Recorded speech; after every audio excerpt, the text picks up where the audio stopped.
نحمده ونصلي على رسوله الكريم اما بعد فاعوذ باللہ من الشیطان الرجیم۔ آج کی بات ہے زندگی کی آخری تصویریں میں سے۔ موضوع ہے زمین کھا گئی آسماں کیسے کیسے۔ عبداللہ بن مسعود رضی اللہ عنہ بیمار ہو گئے۔ عثمان رضی اللہ عنہ ان کی عیادت کے لیے پہنچے۔ پوچھا آپ کو کیا شکایت ہے؟ عموماً ہم جب کسی بیمار کا حال پوچھنے جاتے ہیں تو ایسے ہی پوچھتے ہیں نا، کہنے لگے آپ کو کیا شکایت ہے؟ انہوں نے جواب دیا بس اپنے گناہوں کی۔ ہم سوچیں ہم تو پتہ نہیں کیا کیا شکایتیں کرتے، یہاں درد، یہ نہیں کھانا نہیں کھایا جا رہا، یہ وہ کھا نہیں، اپنے گناہوں کی شکایت ہے۔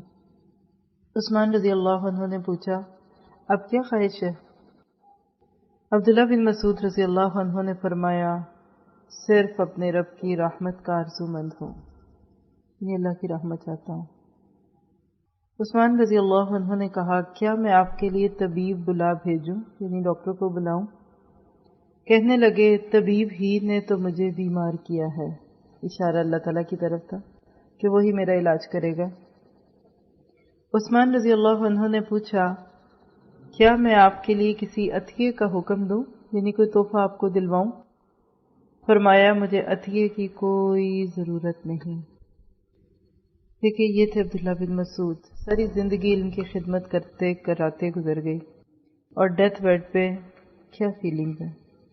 کیا یہ اس بات کی دلیل نہیں کہ جب ایک انسان کے پاس علم آ جاتا ہے تو اس کا جینا اور مرنا دوسروں سے بالکل مختلف ہو جاتا ہے؟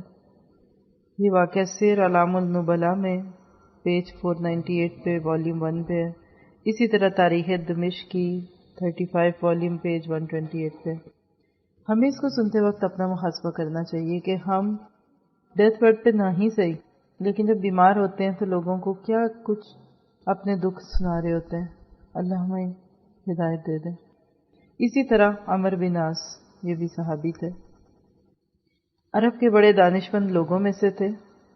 اکثر کہا کرتے تھے کہ مجھے ان لوگوں پر تعجب ہے، موت کے وقت جن کے حواس ٹھیک ہوتے ہیں مگر وہ موت کی حقیقت بیان نہیں کرتے۔ یعنی عام زندگی میں یہ باتیں وہ کہتے تھے کہ بھلا ڈیتھ بیڈ پہ جا کے لوگ کیوں نہیں بتاتے کہ ان کے ساتھ کیا ہو رہا ہے؟ لیکن جب خود ان پر موت کا وقت آیا تو بیٹے عبداللہ نے انہی کا قول یاد دلایا اور عرض کیا ابا جان اب موت کی کیفیت بیان فرمائیے۔ کہنے لگے موت کی جس قدر تکلیف بیان کی جائے اس سے کہیں بڑھ کر اذیت ناک ہے۔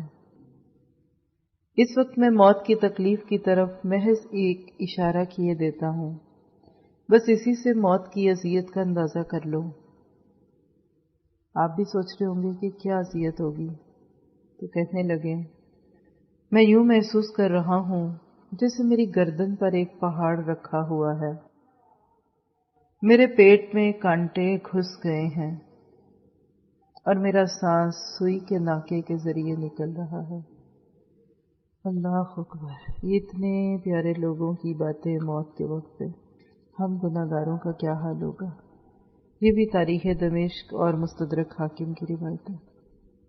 آپ ذرا امیجن تو کریں، گردن پہ پہاڑ، پیٹ میں کانٹے اور سانس سوئی کے ناکے سے نکل رہا، کیسے انسان سسک کے بلک کے جان دیتا ہے اور دنیا میں کتنا اکڑا رہتا ہے۔ ان کے بیٹے نے کہا ابا جان یہ کیسی علم انگیز تکلیف ہے، حالانکہ رسول اللہ صلی اللہ علیہ وسلم تو آپ کو قریب رکھا کرتے تھے، آپ کو مناصب عطا فرماتے تھے، یعنی آپ کو عہدہ دیا کرتے تھے، آپ کی بڑی عزت کرتے تھے، گورنر بنایا کرتے تھے۔ عمر بن عاص رضی اللہ عنہ نے فرمایا پیارے بیٹے واقعی میں اس وقت ایسا ہی تھا، مجھے رسول اللہ صلی اللہ علیہ وسلم کا قرب نصیب تھا، اللہ کی قسم میں نہیں جانتا کہ ایسا محبت کی وجہ سے تھا یا محض تالیف قلبی کے لیے۔ یعنی وہ کہتے ہیں کہ ہاں مجھے نہیں پتا کہ میرے اندر کوئی خوبی تھی جس کی وجہ سے اللہ کے نبی مجھے پاس رکھتے تھے، یا صرف میرا دل خوش کرتے تھے، میرے دل کو اسلام کی طرف مائل کر رہے تھے۔ اس سے بھی ایک بات پتہ چلتی ہے نا کبھی انسان دنیا میں کسی عہدے کے ملنے پہ یا کسی بڑے منصب پہ پہنچانے پہ فخر نہ کرے کہ اب میں بہت نیک ہو گیا ہوں. بعض دفعہ وہ ایک امتحان بھی ہوتا ہے. موت کے وقت وہی معاملہ ہوگا جو ہماری اصل ہوگی. یہ بات بھی سیر اعلام النبلاء میں اور تاریخ دمشق میں. عمر بن عاص کو جب تھوڑا سا افاقہ ہوا یعنی حالت سنوری، انہوں نے اپنا ہاتھ ٹھوڑی پر رکھا اور کہنے لگے، اے اللہ، تو نے ہمیں حکم دیا اور ہم نے حکم عدولی کی، یعنی تیری بات نہ مانی.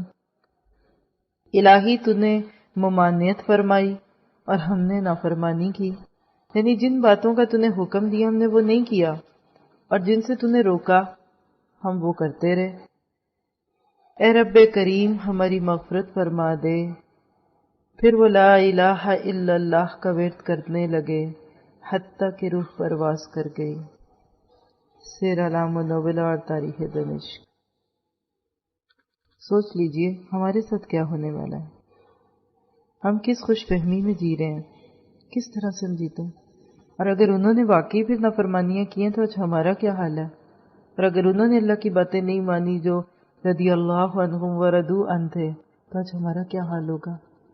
ہم میں سے ہر ایک پہ لازم ہے کہ اپنی موت کا وقت آج ہی سوچے، اس سے پہلے کہ حقیقی معنوں میں ہماری موت آ جائے. اگلی بات سننے سے پہلے اپنا محاسبہ بہت ضروری ہے. ایک ایک چنے ہوئے بندے کی موت کو لکھیں اور پھر اپنے لیے ہم دعا کریں کہ اللہ ہمیں بھی اپنا اتنا محاسبہ کرنے کی توفیق دے. ہم خود کو اتنے نیک نہ سمجھتے رہیں کہ اب تو جنت ہمارے ہاتھ میں ہے. اسی طرح عمر بن عبدالعزیز رضی اللہ عنہ، آپ کو پتہ ہے کہ ان کو عمر ثانی بھی کہا جاتا ہے. اپنے وقت کے شہزادے تھے، اتنے موٹے گدلے جسم کے، لیکن جب خلافت کی ذمہ داریاں پڑیں تو سوکھ کے کانٹا ہو گئے، اس احساس سے کہ مجھ سے اس کے بارے میں پوچھا جائے گا. ان کی بیوی کا نام فاطمہ بنت عبد الملک تھا. کہتی ہیں کہ عمر پر مرض وفات طاری ہوا تو میں نے انہیں یہ کہتے سنا، اے رب کریم، میرے گھر والوں پر میری موت مخفی کر دے، یعنی میرے گھر والوں کو نہ پتہ چلے جب مجھے موت آئے، پہلے سے ان کو مطلب بھگدڑ نہ مچ جائے. جب ان کی بیماری شدت اختیار کر گئی تو میں نے ان سے کہا، کیا میں چلی جاؤں؟ کیا آپ کو نیند نہیں آ رہی؟ پھر میں اٹھ کھڑی ہوئی، کمرے سے باہر نکل گئی اور دروازے کے پاس بیٹھ گئی. میں کان لگائے سن رہی تھی. آپ اللہ تعالیٰ کا یہ کلام پڑھ رہے تھے، تِلْكَ الدَّارُ الْآخِرَةُ نَجْعَلُهَا لِلَّذِينَ لَا يُرِيدُونَ عُلُوًّا فِي الْأَرْضِ وَلَا فَسَادًا وَالْعَاقِبَةُ لِلْمُتَّقِينَ. وہ آخرت والا گھر تو ہم صرف انہی کو دیں گے جو زمین میں بڑائی نہیں چاہتے اور نہ فساد، اور اچھی عاقبت تو متقین ہی کی ہے.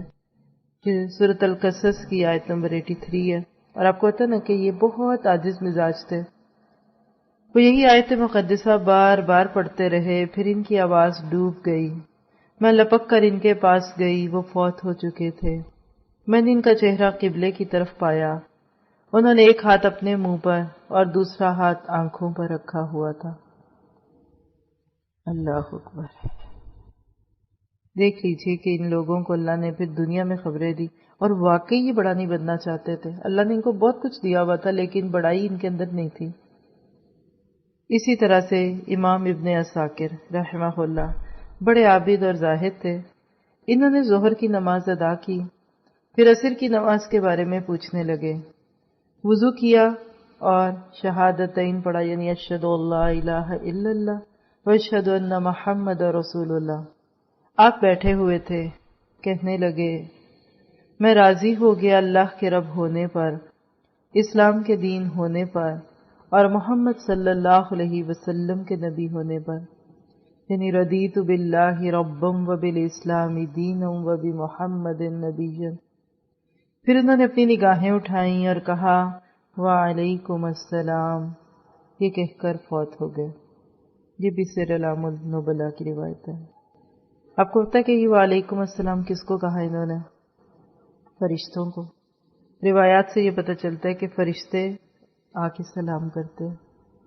تو یہ تھے وہ چند لوگ جو چنے ہوئے تھے، ہم اللہ تعالیٰ سے دعا کرتے ہیں کہ جب ہماری موت کا وقت آئے تو اللہ تعالیٰ ہمیں بھی اچھی بات منہ سے نکالنے کی توفیق دے۔